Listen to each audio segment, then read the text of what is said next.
afaanin seenaan seen gammadaa kaju sirbi sun seenaa dhugaatii hojii ol qabatamoo maalirraa wallistee mee waloloo fedaloo irraa istiqishanuu je sirba kana joggaan jiru fakkeenyaaf lammiin tiyyata jijjigaa Oromiyaa buqaatee tun isaan kana yookaan laalu garaa kanaan na gubata sila akka kiyyan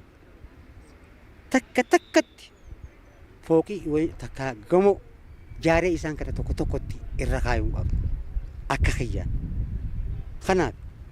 afaanii kofaa lannansee hin gammadaa obseetumaan deema kan garaan namadaa gaafanna waraana eegennaa sasuu gowwummaa wallaallee kan hin saseewsuu kanuma garaan koona gubatu hundi afaanin kokkoofla ilkeetun na adii gaafanna waraana